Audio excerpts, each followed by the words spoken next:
A very, very good evening. Warm welcome to an extremely special edition of Dan Really Likes Wine, presented by Pick and Pay. As we come to you live from the tail end of what has been an absolutely marvelous 3 days of wine celebration in the heart of Stellenbosch, the International Congress of Chenin Blanc, touching down in South Africa. The second time it's held, the first time here in South Africa.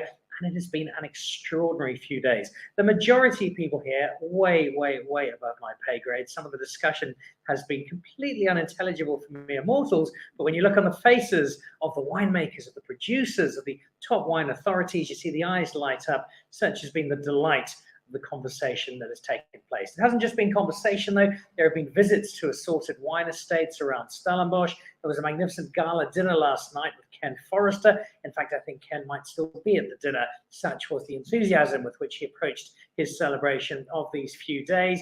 And there's also been the opportunity for old friends to reunite and to new ones to meet up all around this love of Chenin Blanc. And it's done a couple of things over a few days. It's shown just how much excitement there is around Chenin Blanc.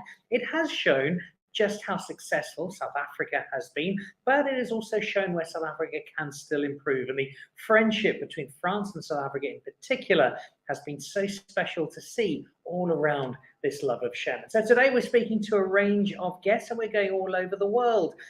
Jamie Good will join us a little later from England, Zimbabwean rock star of wine, Tinashe Nyamudoka, the star of Blind Ambition, will be with us also. We meet a very cool guy from Margaret River, who's making some wonderful wine under the LAS brand. And we'll also be speaking to Ken Forrester himself, and possibly Michael Frijon, although he's just been knighted, so he's terribly important, and we might need an appearance fee. But let's kick off, though, and I think appropriately, with somebody from the very heart of the world of Chenin Blanc, all the way from France, and joining us here on Dan Really Likes Wine. Evelyn, welcome. Lovely to have you here. Thank you for joining us. Well, thank you very much for inviting me. I'm very proud to be here and so happy. It's, it all started in fact, the first time I came to South Africa was in 2020 with the OIV program to study wine here. And I was very impressed especially by the wine tourism. And I met Ina Smith and we became friends. Ina is the manager of the Chenin Blanc Association. And so it was like a little seed in my thinking, and then later when my partner in the Académie du Chenin, Patrick Baudouin, organized a study day in 2015, which was great. I told him in the evening, Patrick, this is just local, we have to make it international. So I called Ina, and this is how it started. And I'm very impressed. It's like seeing your children grow now. And it's been an incredibly enthusiastic few days. Everybody's bought into this so happily, particularly the French contingent. It seems like half of the Loire Valley is here this week, which is brilliant. The Loire Valley is very big. How much does this event mean to the French winemakers? Well, I think it's opening them to international. The Loire Valley people are not that much international. And I think that's what I wanted, is to bring them to other customs, other landscapes, so they can see that there are beautiful wines in other places and they should learn from here. And I think that's an important part to make. We'll be drinking some great Australian Chenin Blanc on this show a little later. There was some Indian Chenin Blanc doing the round during the course of this week. It's a great that, although it has its heart and soul in France and has a very strong outpost here in South Africa, it is getting more of a global feel, both in production, but also, I think, in appreciation. Absolutely. But I think, these actions have done some very good work and show some results.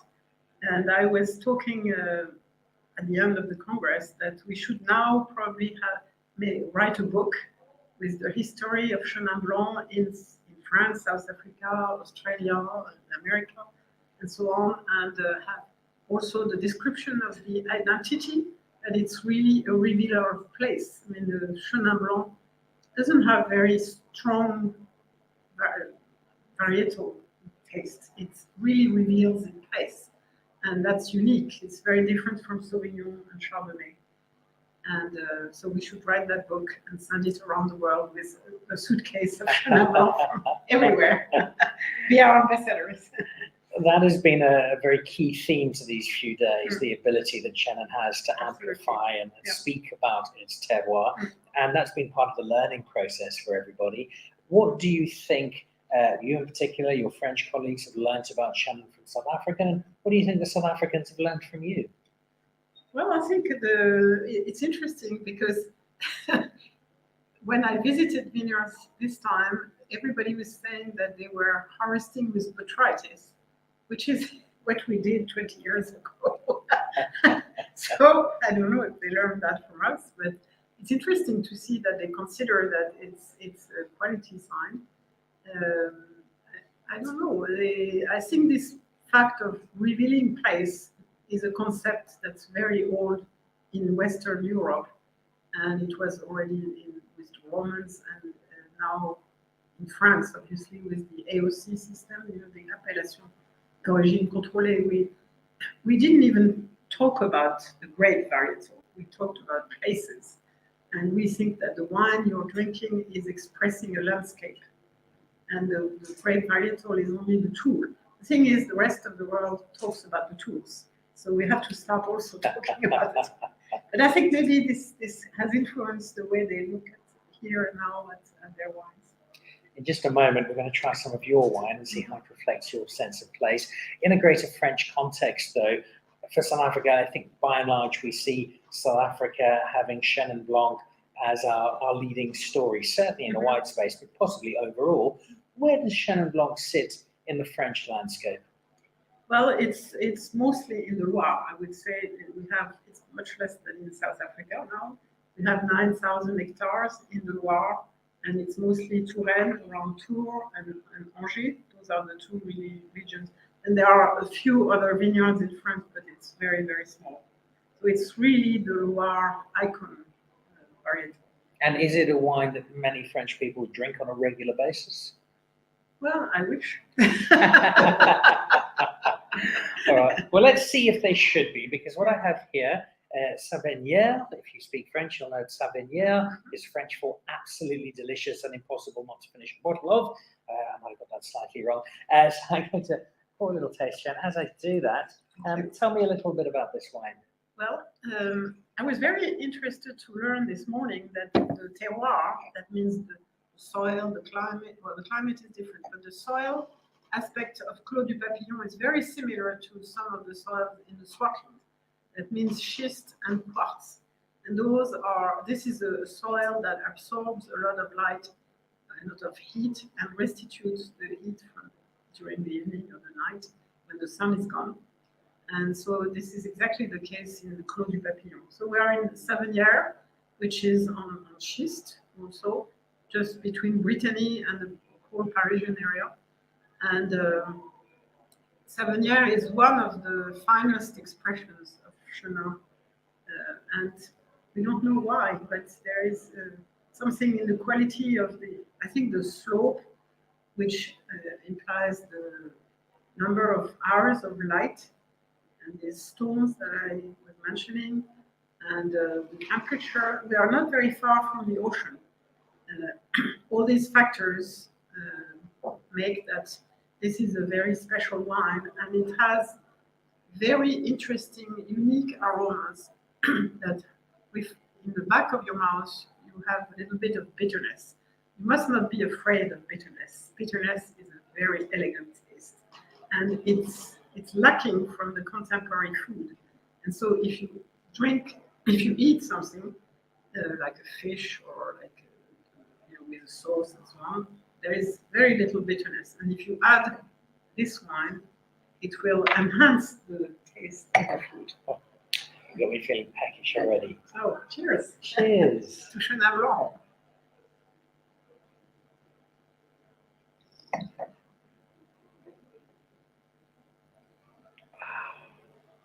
So this is a very mineral wine. Chenin Blanc can be very fruity. It really depends when it's harvested.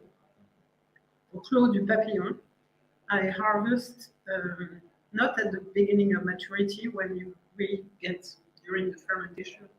some very fresh fruit aromas.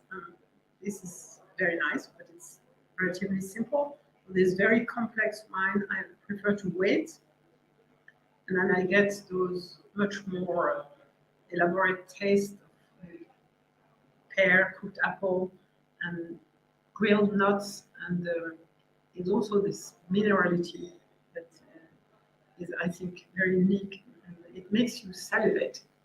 Indeed. So it makes you hungry. It makes me hungry not just for food, but also for a visit to where you are, because as we've been saying all week, this is a grape that just screams out where it comes from, and so I do want to come and visit. So I should have to put that on my You're welcome. list of things. Your room is ready.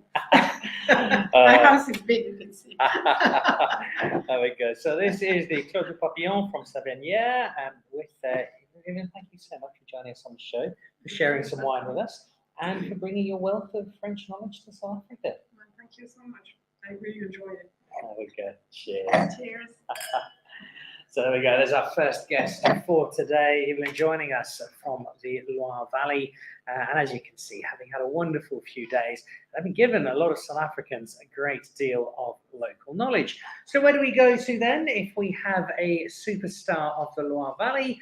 Well, we go to a surfing spot just south of Perth, where we find a Chenin Blanc we might not have been expecting, because Western Australia is not just home to the greatest Australian rules football team in the world, that being the Fremantle Dockers. It is also home to some excellent wine, and it's home to our next guest. Nick, great to see you. Welcome. Great to see you too. How you doing? I'm extremely well. I'm getting a little nostalgic. Put yourself in there a touch more, because I go back now to 1995, when I visited Margaret River, having spent time in Perth, Carnarvon, and Exmouth as an exchange student. I feel sorry for you.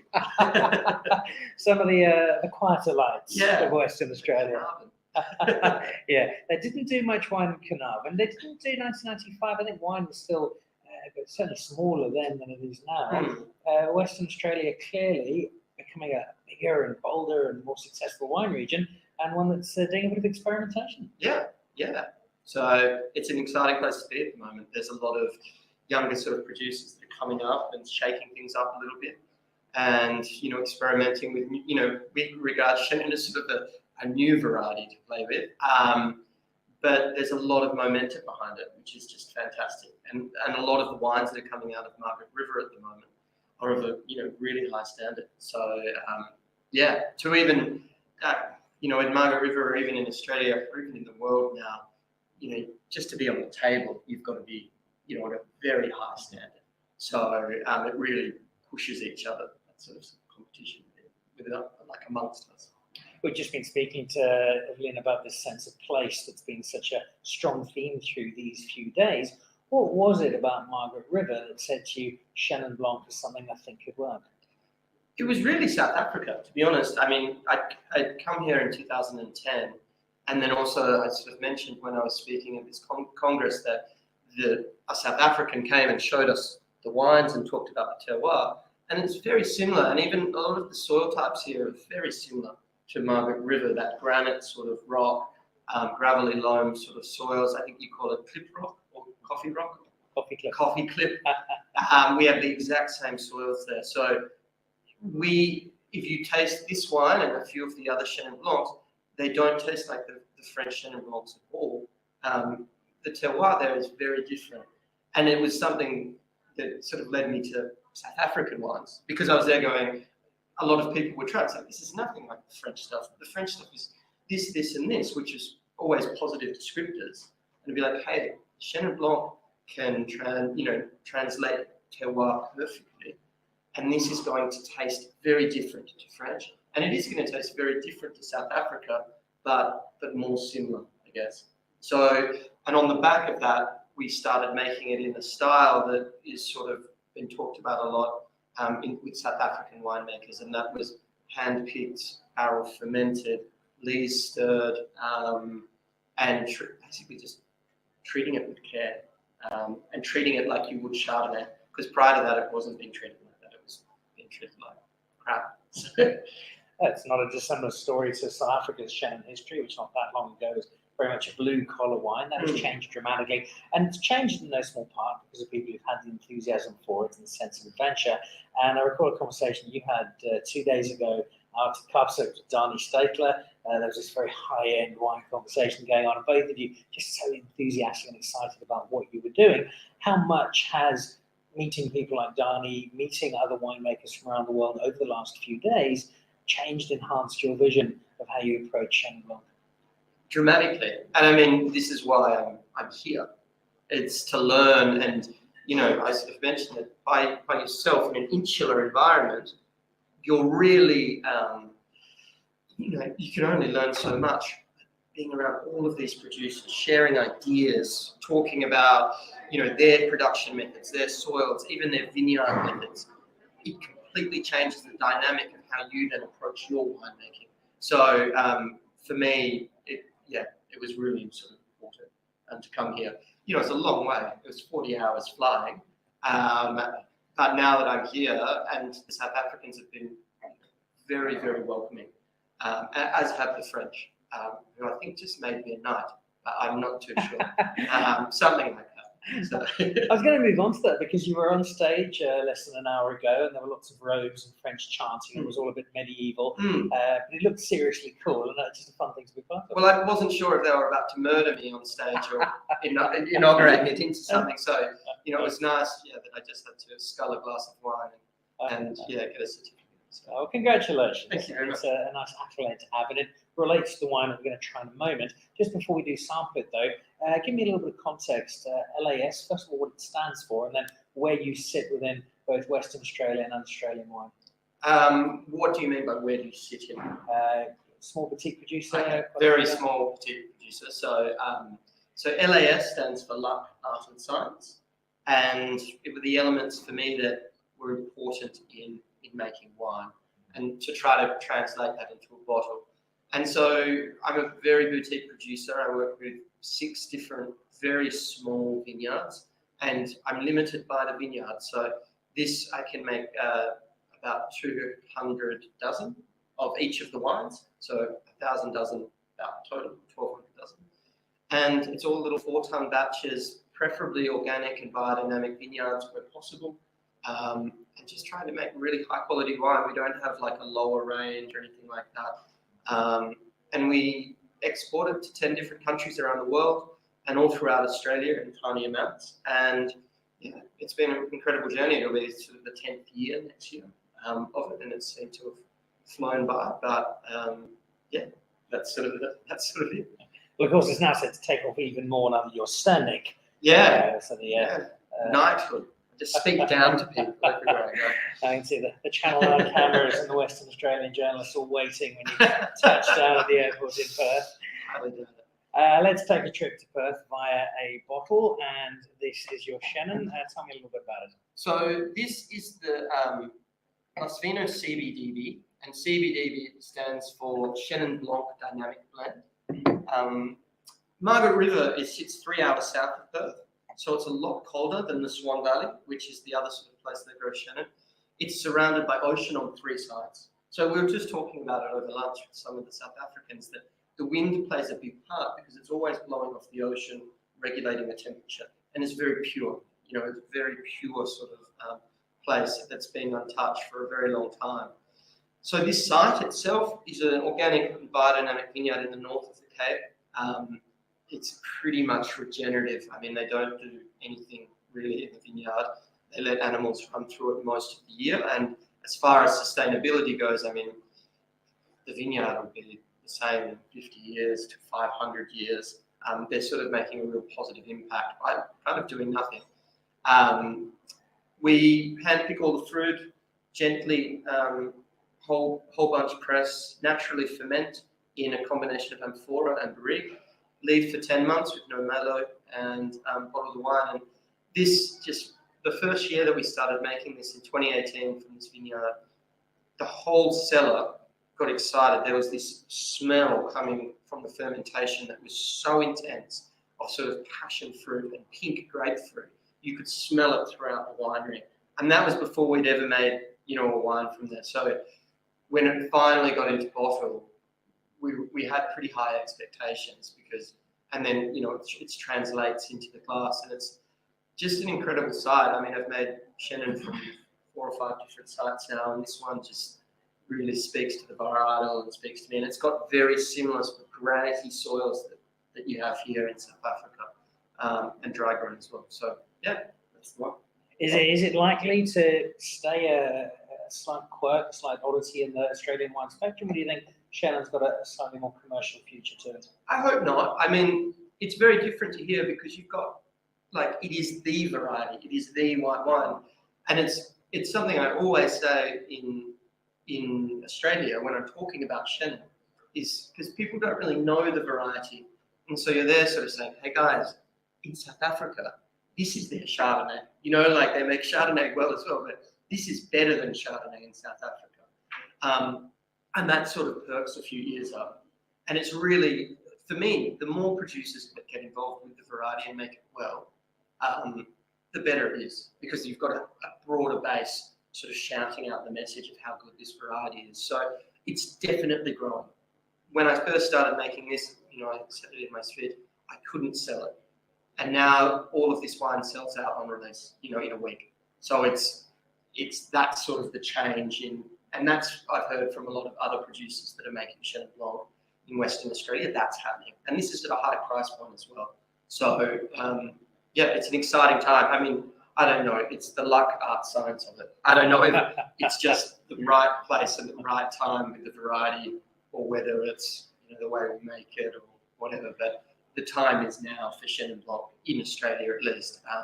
So very excited to be here and representing the wine. Well, whatever the factors are, they've come together delightfully. And it's a rare occasion, Nick, that we happily welcome Australians to South Africa, because you normally arrive with cricket gear and leave with trophies, but we'll make a very happy exception in this case. Thank you for coming all the way over and all that travel, for sharing your Chenin Blanc knowledge with us. Cheers. Take a little bag with you as well, and we'll be watching your Chenin journey from afar. I'll be taking a suitcase back with me of South African wine. So thanks very much for having me. Perfect. Cheers. There we go. Thanks a lot, Nick. Cheers. Take care. So there we go. LAS Wines, Luck, Art and Science, is a really cool name, some really cool wine.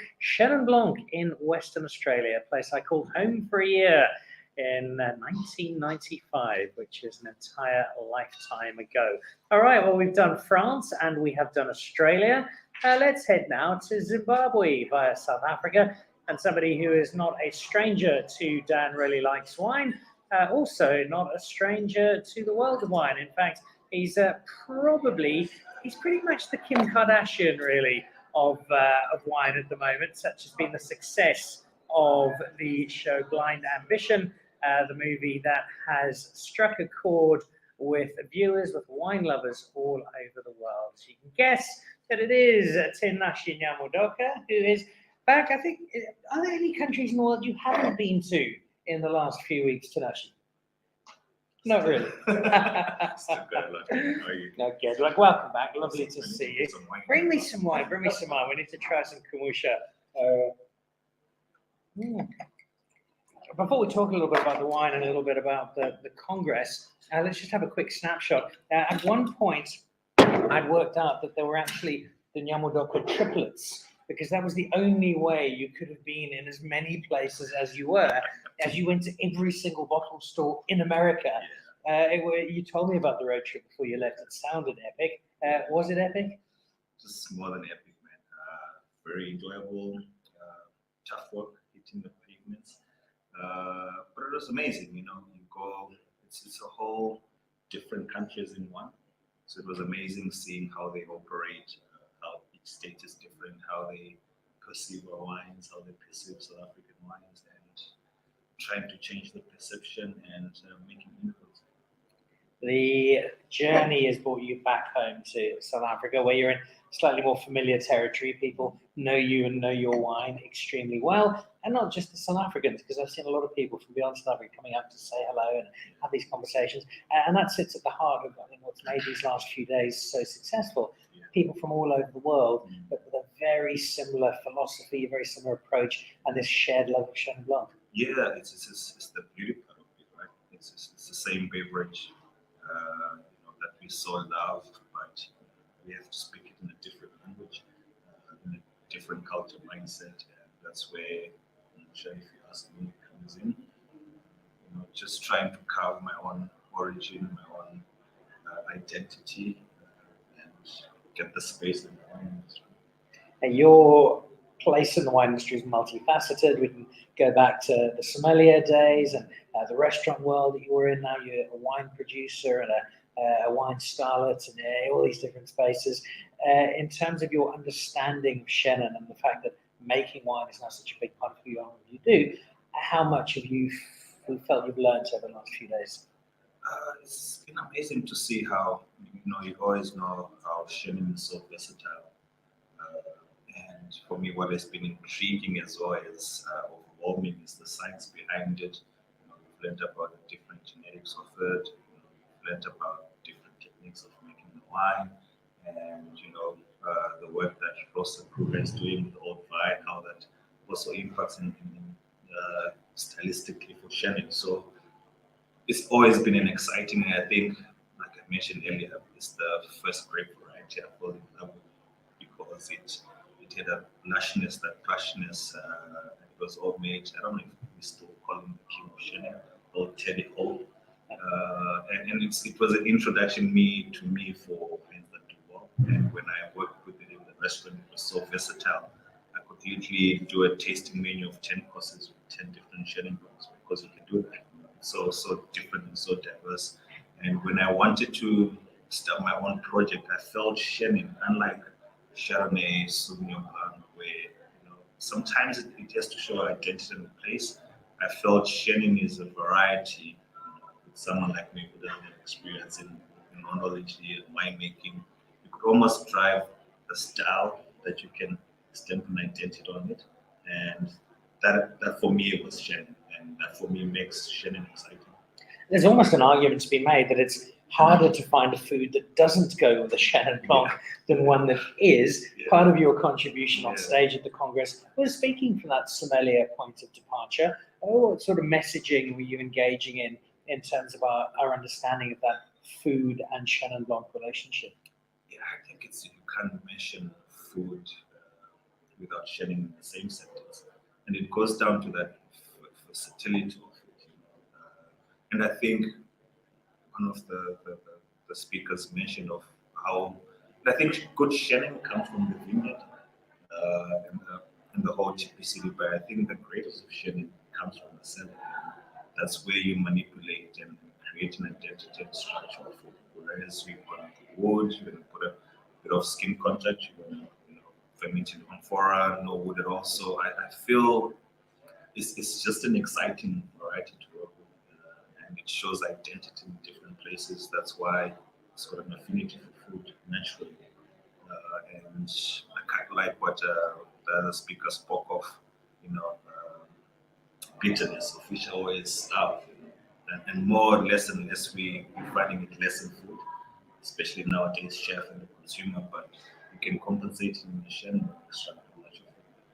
Well, let's talk about a particular Chenin because it is what we are drinking now. It forms the core of the Kumusha range that is now on sale in every single bottle store in America.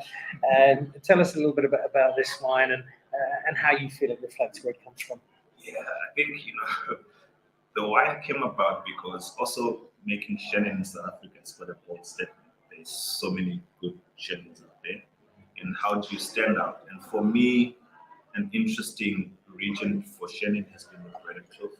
And obviously, I got this introduced to Attilo was at Obstal in the valley. So for my one, I always call it one of origin Breaded Cloth because I do use some vineyards from Olifants, Lisbon. And I always find she's perched up the mountain where she's got Malmesbury shell, and it kind of brings that tension and minerality I always love. And combined with wines from the valley that actually gets properly baked with sunshine, gives you enough phenolic ripeness and still maintaining that beautiful acidity. So for me, it was really getting the both worlds to make this hybrid Chenin that I always say, it's my sunshine in a bottle. And sunshine in a bottle has been very successful. I saw Nick, our previous guest, drinking it with a big smile on his face. Just before we wrap up, and one last one for you in terms of of this wine as the headline act. What has the last few days said to you about how you now go forward with your Chenin Blanc story? Yeah, you know what? I've always knew that Chenin was beautiful and Chenin was so revered. And this conference has really ignited that flame in me that there's so much good Chenin out there, and it's my duty and obligation to really push the variety in the forefront and showcase the most diverse and what I call, and when I was in America, I was saying, South Africa is Chenin. That's what we there. And I think the world will accept us. And what I love mostly as well is, you can go to all varieties, Bordeaux, Burgundy, Chardonnay, but you'll never find the French really embracing other good wines from other part of the world. And for me, this conference with all these winemakers from Vouvray, Anua, really wanting to engage South Africa and not on an inferiority complex, but really saying, guys, we all behind this great variety. We make it as good as we want. For me, I think that's been the greatest takeaway from this event. I think it's a lovely way of summing it up, and it's been great to share it with you. I know you've probably got 11 countries to get to in the next week as the Kumusha Empire continues. Tinashe, thank you. Great friend of the show. And if you haven't tried this yet, this is Tinashe's range. It is his Kumusha wine.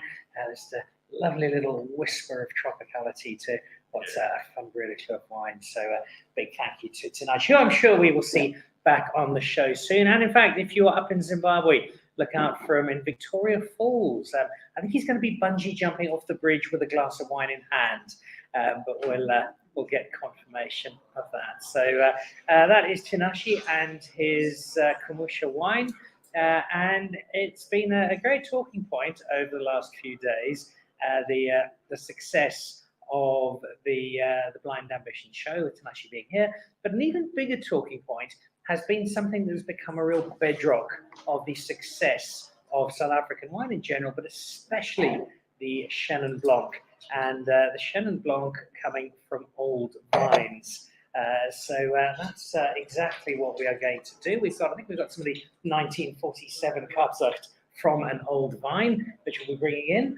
But we say hello to wine royalty, really. And I'm not sure how to introduce you, Rosa. Is it Decanter Woman of the Year? Is it? I think you've just been made a Grande Dame. I didn't quite understand all of it, but it looked terribly important.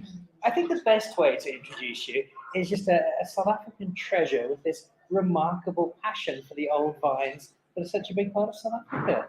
Thank you for hosting me. I appreciate it. Tell me about where this comes from, because the moment you mention old vines, it's your name that leaps to the fore instantly, and I think very rightly so. Why did you fall in love with this old vine concept? It happened by chance, totally. When I came down to the Cape from Johannesburg, I knew nothing about wine. And I knew at the time that I had to learn very fast and furiously, so I started traveling. The best way to learn, I studied for many years of my life, other things, not wine. And the only way to learn is to either study from book or study in practice. So I started reading Justice Robinson's handbook for wine. I started reading Decanter, every decanter I could find, and then I traveled to probably not all, but some of the best sites in the world. I traveled all over the world. And I saw in France specifically that they call Vieux Vignon on the wine bottle.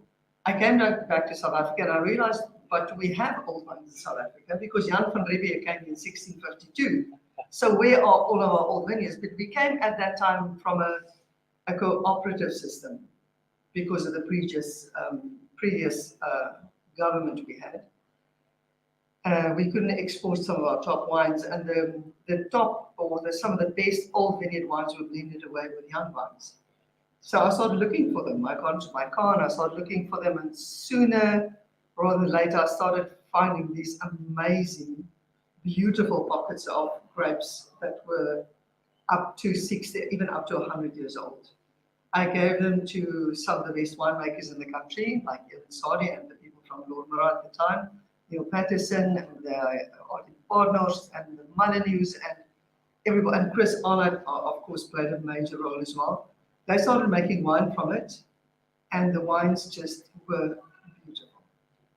Then until 2012, I think it was, the outside world started taking notice of this, and Jancis Robbins, or the International Institute of Wine Tasters, Masters of Wine. Sorry, Catherine and Sel will kill me if I don't get this correct. They invited me to London to do a presentation of old vine wines in London before the Masters of Wine. Some of the most clever, most wonderful tasters in the world. I didn't say much. I just presented the wines, some 8 wines. At that time, we only had 8 wines. Now I have thousands. And the wines were just showing South Africa at its best. And everybody was convinced. And then I met very special people, Andre Morgenthal, who's been a major influence, Nadia, who's keeping my life together in many respects, and the farmers, and everybody just joined in. It's such a happy, positive, wonderful project because it benefits everybody. It doesn't cost anybody anything. Everybody just benefits, and we're preserving heritage and culture and history, and it's wonderful. In a fairly short space of time, you've taken something that was either ignored or just not really known a huge amount about into something that people are actively looking for, and they're seeing old vine, and immediately a little light goes off, quality and heritage and things that we want to see. In very simple terms that even I can understand, Rosa, what is it about old vines that provide us with this exceptionally good wine? There's 2 reasons for it. That the first is very practical, and the other one I think is more sentimental. The practical is that old vines have a much more dense root system. And Dr. Melanie Vivier, who I think does the most amazing work at Stellenbosch University at the moment, she told us yesterday that vines actually have a memory. They remember the previous vintages. I mean, isn't that wonderful? I always see it so. Now she's proven it. So old vines have the history or the memory of sometimes up to 100. I mean, we have 9 vineyards in South Africa now, all 120 years old. That's still producing a crop. So if you have stood in one place for 70 or 80 or 90 years, and you have the memory of all those seasons, of course you must be clever. And they are clever because they produce, if it's a dry year and it's a stressful year, they don't produce too much. If it's a generous year with lots of water and a cooler climate, they produce more. So you know what, nature is much more clever than we are, honestly. And that's what I've learned from old vines. The sentimental thing about it is also because it's so linked to our culture. And not only the culture of the people that work the land as well. I was telling this story to a friend of mine the other day. The first year I made wine I'm not a winemaker, but someone made the wine for me. First, I produced grapes to make a wine. I had a meeting with all my people in the vineyard afterwards, and we sat around the table, and I said to them, now, all of you, I was very ambitious at the time, all of you have to taste the wine and tell me what you smell. Of course, I've never had a wine tasting before in their life. So the smallest guy, Bossy, he was some wonderful guy, he was my tractor driver. I said, I love the story. He said to me, I smelled, and it was Sauvignon Blanc. He smelled it, he swirled it, I showed them how to swirl it, about 20 of them. And I said, what do you smell? And they all kept quiet. And I said, you're not going to go back to work if you don't tell me anything. So he said, it smelled of the grass, the morning when I cut grass with my Bossisano, which is a mower, in the vineyards the day after rain. Where's the better description of Sauvignon Blanc? So it's a culture also of viticulture in the winelands, which I really love. And it's one that is expanded into one space in particular. We're seeing old vines and range of grapes, and very happily so. But Chenin just seems to be this most natural home for old vine to find its greatest form of expression. Chenin is, most of our old vineyards are Chenin by far. And Chenin is also part of the culture of the Western Cape, of the people that work the vineyards. If you go into a small farming community like Rivier Castile or even Malmesbury or Wellington or up north, up the west coast, they will say the steen is ready. we must start thinking about harvesting. So it is part of the discussion around the table at dinner. Steen is part of our heritage and it's part of our culture. I think who in his right mind that brought Chenin from the Loire to South Africa all those years ago, Jan van Riebeeck in all his glory, imagined that this could be the result in South Africa. Because it's like Andrea Molyneux mentioned today, it's like a chameleon cultivar. It disguises itself and adapts to the landscape. And that's, of course, as a viticultural person, that's what I love, is it expresses every site in its own glory. But also the Chenin Blanc Association has done a lot of work. I mean, putting this Congress together is amazing. They've done a lot of work, and it's because of people like Ina Smit, Nolene, like Helene Nieuwoud, like Dr. Jan Burger, like Michael Frijon, whose hard work and work beyond what was expected of them over the years. If they started like with one good idea, they started a stream and then it became a river, and now it's a big river and it draws everybody with and it benefits everybody. The whole industry is benefited by the work done by the Chenin Blanc Association. I'm going to ask my head sommelier, Ronaldo, just to pass over. We've got a bottle of the 1947 and a fresh glass there for us, whose glass got ambushed by Tinashe. Zimbabweans are nothing if not opportunists. And we can, there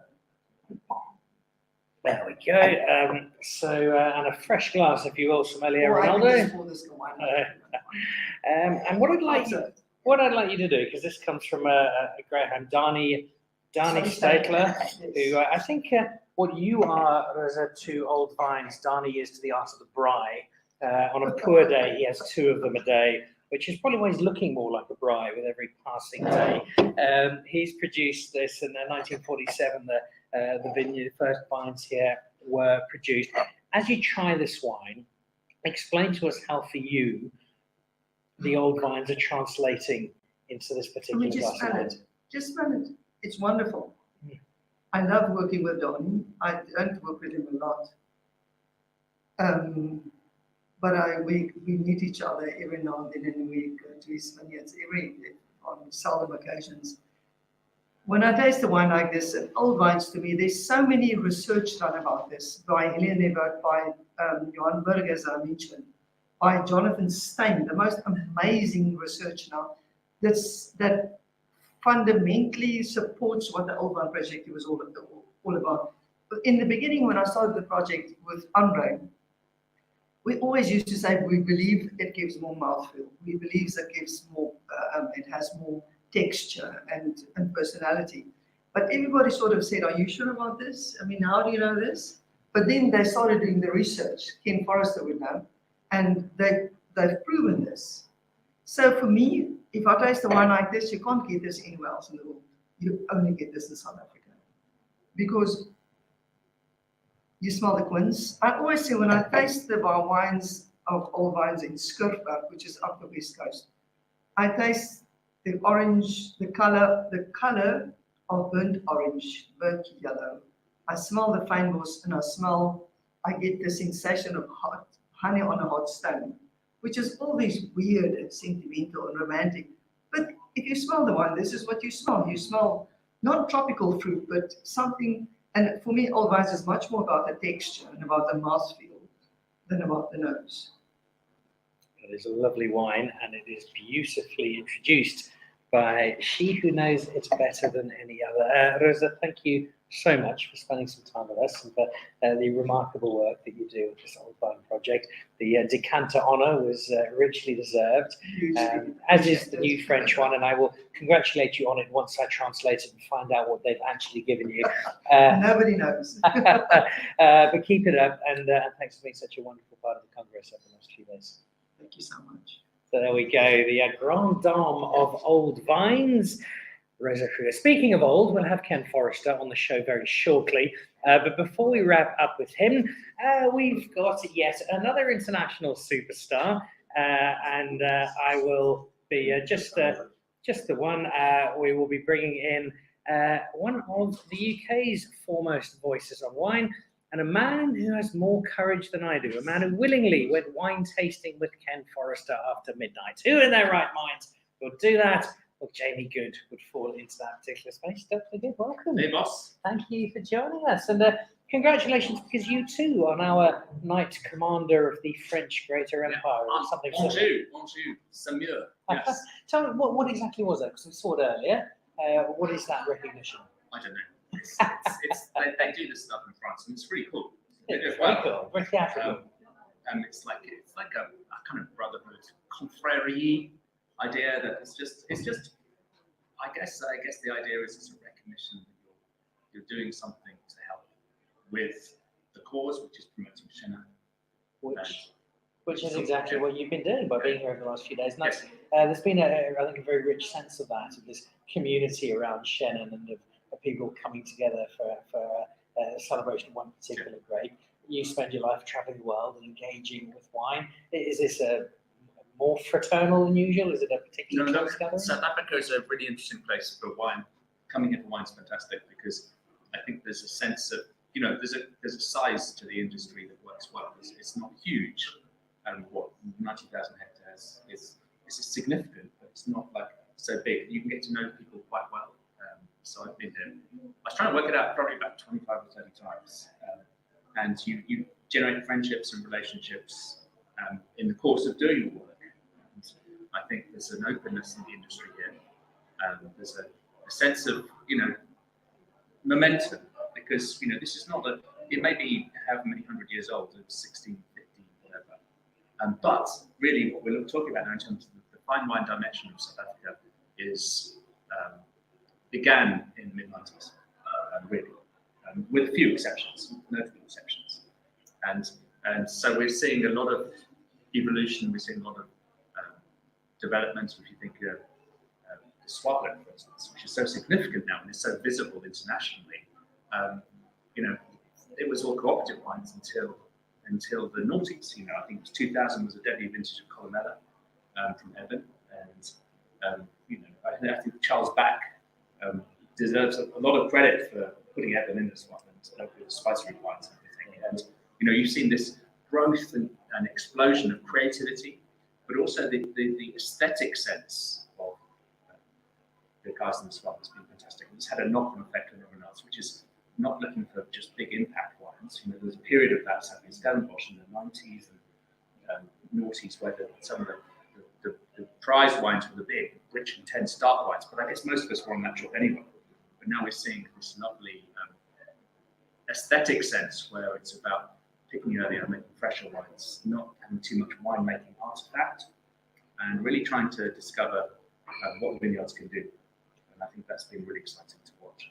Are you surprised at how quickly South Africa's got to where it finds itself today? No, not really when I meet the people, Like I remember meeting Duncan Savage, which is a great example. Duncan Savage was making some really good wines at Cape Point.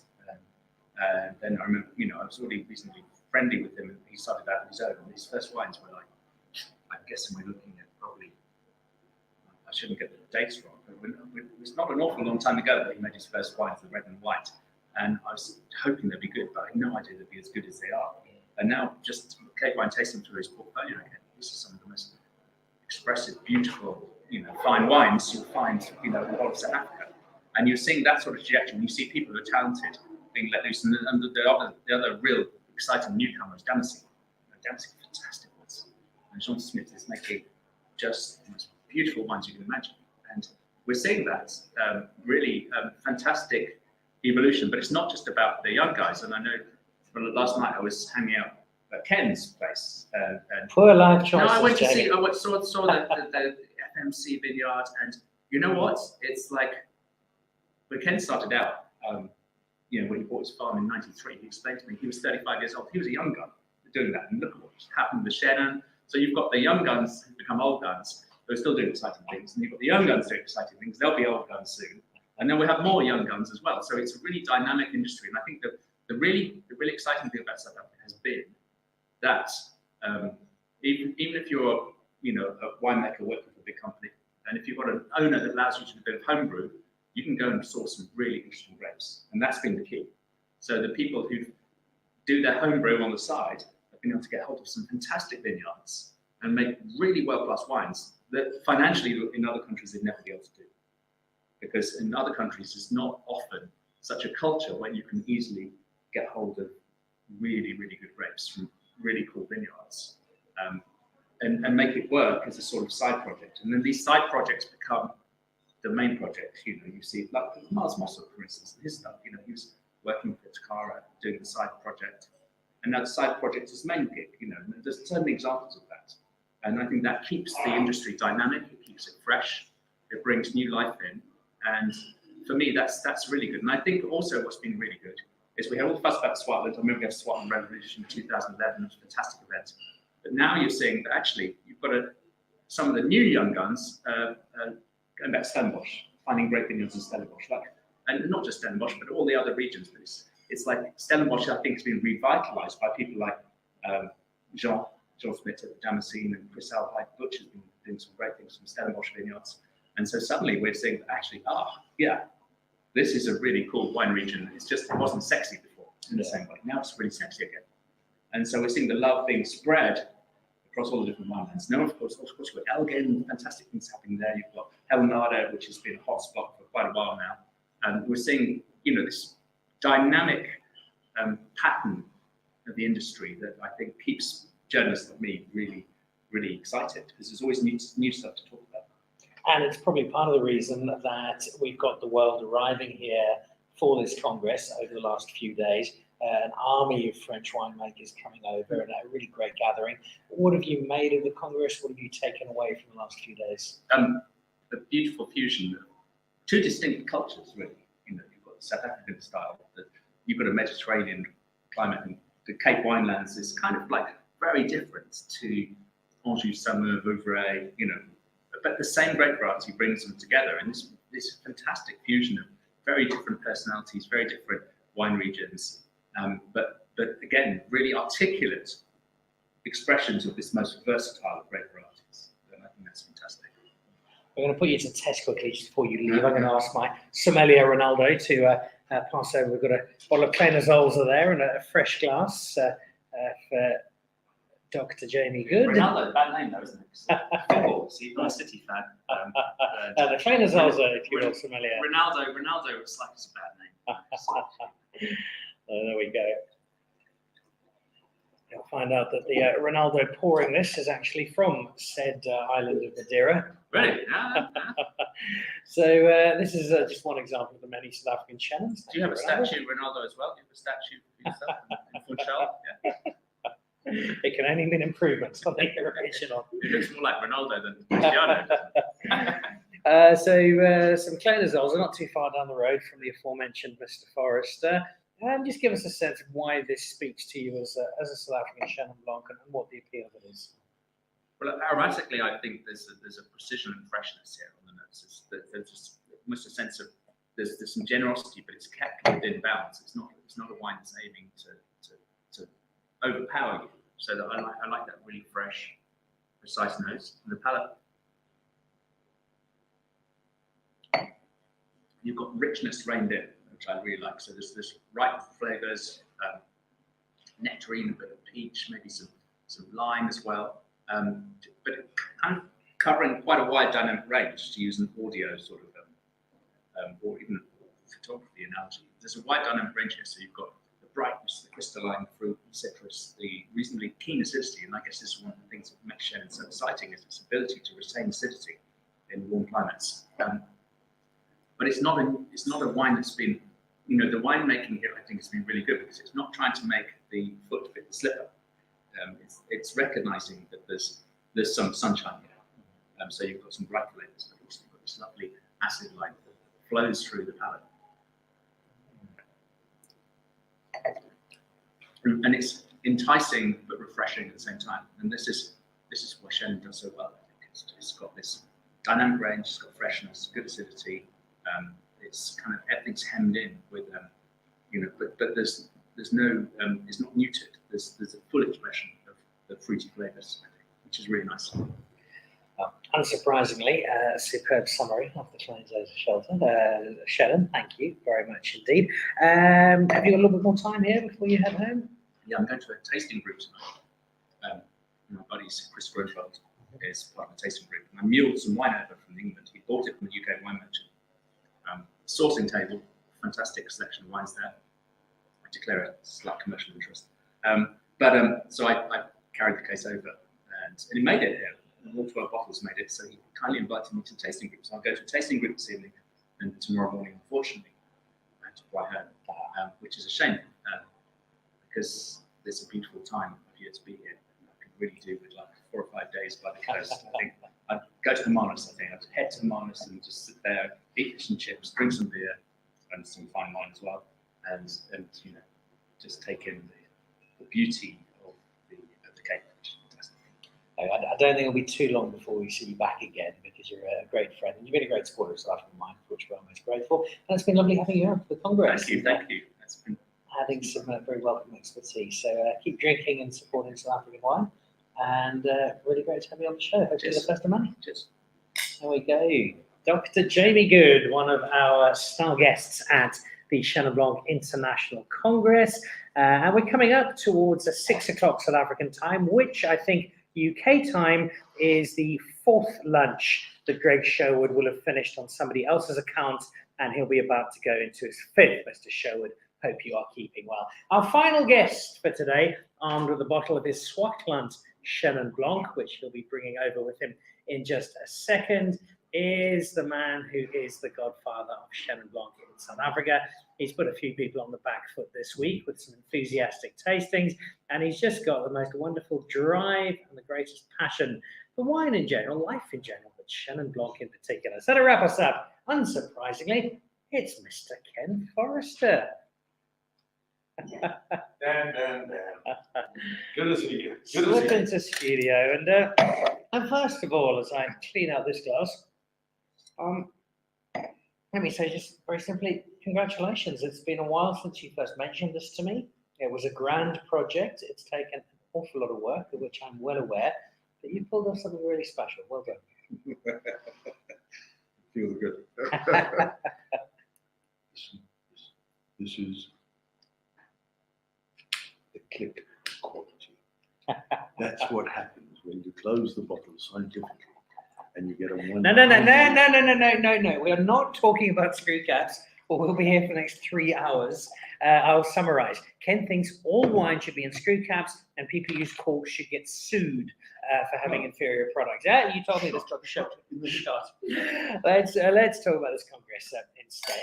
In terms of what you have planned, the vision for bringing together the world of Chenin Blanc, chiefly the Loire and South Africa, but with really cool elements from other parts of the world. Has it delivered on the vision? Sure. And then some. We went to the Congress in France about 4 years ago. It was planned to be a biannual event every second year, and we were supposed to host it in 2021. Obviously, COVID slowed us down, and we finally pulled it together now. And you worry because there's such a big gap, and you worry about the continuity. But I think that the one thing possibly that with COVID is something we all learned is just how fragile life is, and just how you need to make those choices clearly and make them swiftly and get it done. We had a huge French contingent of 70 people come out to Stellenbosch to the Chenin Blanc Congress. And that in itself virtually makes no sense if you say that you're people. It's not a rugby match. It's a tiny focus point of Chenin Blanc. We had 70 people prepared to fly out from France. People who have their own vineyards, press, vice mayors. In Angers as a city, in Chenin Blanc in France, we had the vice mayor. We had the most incredible spread of humans coming out to taste South African Chenin. And we kind of default, stupidly, wrongly, we default to thinking that we're on the back foot and we're also fans and we're behind the rest of the world. Possibly because we're so far from the center of attraction. But I have to say to you that our vineyard practices, our wines, our growers, we don't have to stand back for anybody, for nobody at all. We are right out there in their faces. We're front and center of the Chenin Blanc world stage. We do have plantings in this country which are almost double France. We had people here from Australia. We had two great blokes from Australia. You just got to love when an Australian says, look, the South Africans could do what we thought we could as well. And you say to them, we beat the All Blacks. Oh, shut up. And two great Aussie guys in Swan River and down in Perth, Swan Valley, and they're doing super Chenin Blanc. We had a tasting of about 60 Chenin Blancs 3 days in a row. Quite arguably the best selection of Chenin Blanc in the world, standing on tables in Stellenbosch with people wandering around tasting. I mean, wow, it's really, really exciting stuff. The quality of the program, I think we had, by and large, we had great input. We had very good scientific presentations. We had people with fantastic knowledge and studies and data that they could put across to us. And so from that point of view, we had very, very good translators. So we had everybody with headphones translating, simultaneous translations. And it really was slick. Apart from the power outage that knocks all the microphones off, but apart from that, it was slick. It worked fantastically. We had a great dinner last night. Dinner with the sun setting. You're standing on the Helderberg and looking out west to the sunset, and you've got to have concrete in your planes if you don't want to shed a tear. And it is just so beautiful. So beautiful. The French, they're completely blown. I was thinking on my flight back down this morning about the comparison between this and Cape Wine. Cape Wine obviously at a far bigger scale, but there the real sense was euphoria. We're out again, we're showcasing our wine. It was just one big celebration.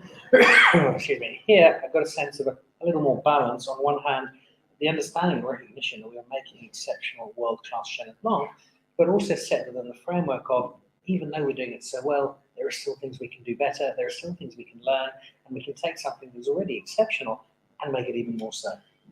100%, and great inputs, there's no doubt. It's on everybody's lips. We're talking about climate change. There's no doubt that as farmers, primarily we're farmers, that impacts our crop. Our crop is vineyards, grapes. So, what's the impact? So we have really measurable evidence of what that's going to do. And if you're planting a vineyard today, know that you're making a decision that will impact for 50 years. It's not about now. If you're planting a vineyard today, that has to be appropriate in 50 years' time. We're talking about agriculture, about farming methods, we're talking about biologic sustainability, regenerative farming is the buzzword. All of these things, and when you bring these French out and you show them our vineyards, and you show them what we're doing, they don't collaborate easily. It would seem their traditions and their families and their structures hold them very tight with each other, and they almost create silos where they're not talking to each other. Anjou doesn't talk to Rouvray, for example. There's a kind of tension between them. I mean, whether we're Swartland, Palm, or Stellenbosch, might be a bit of tension, but it's more like a friendly rivalry. But nobody feels they have exclusivity. Swartland's not claiming Chenin Blanc, Stellenbosch not owning Chenin Blanc. So there's a lot more.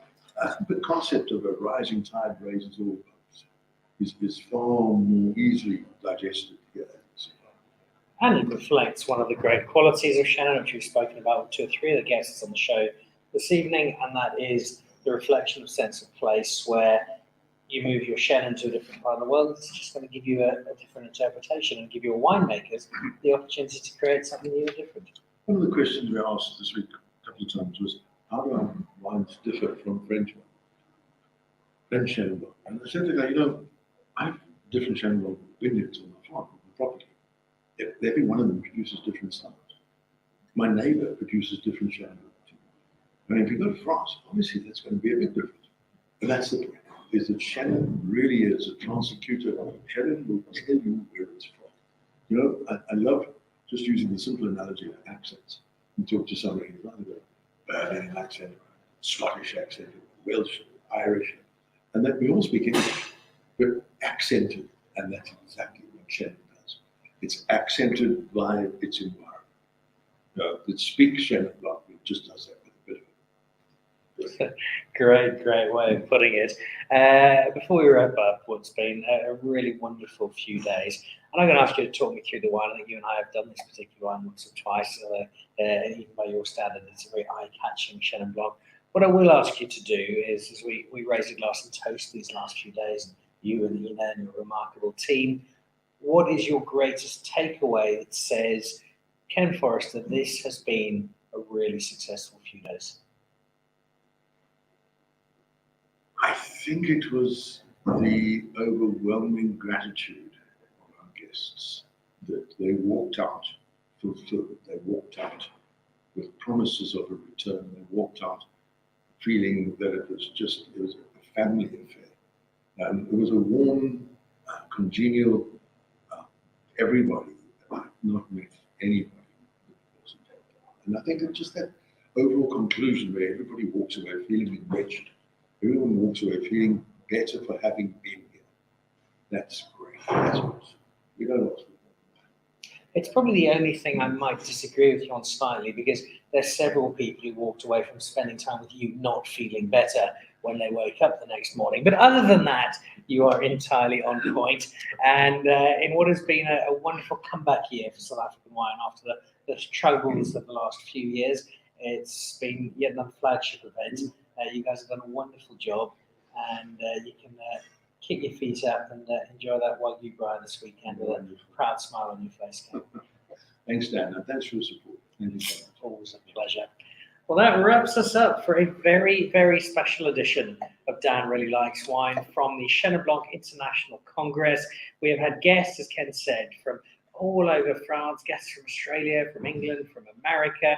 There's been wine from India and Chile, and above all, there's just been this global sense of celebration that has permeated through the last few days. If somehow you haven't had a glass of Chenin Blanc in the next little while, go and find yourself a bottle, pour yourself some, and celebrate a grape. It's not just doing wonderful things for South Africa, it's quite clearly doing wonderful things for the world of wine. We'll be back again with our live show on Monday. Between now and then, if you haven't already, look out for our daily highlights packages, as always, put together brilliantly by the Portuguese whiz kid Ronaldo de Souza, and catch up on what has been 3 terrific days. Until then, I've got some Chenin to finish, and Mr. Forrester wants to do a quiet wine tasting with me.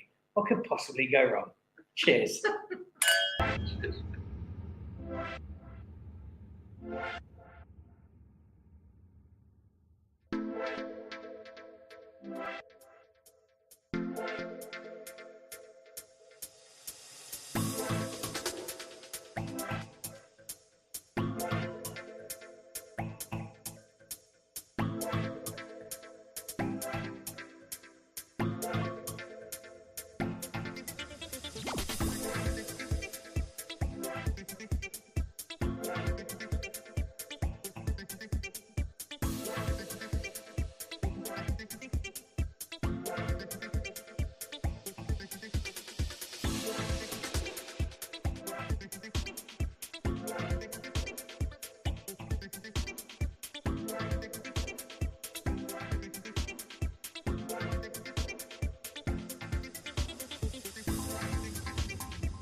To join the Pick and Pay Wine Club, simply SMS your smart shopper number to 36775. It's absolutely free, and you'll get for yourself 3 times the smart shopper points on every bottle of wine poured. You'll also get a 20% discount on 10 different wines each month, a 25% discount on a case of wine, and a Magnum, some terrific competitions and invitations to awesome events.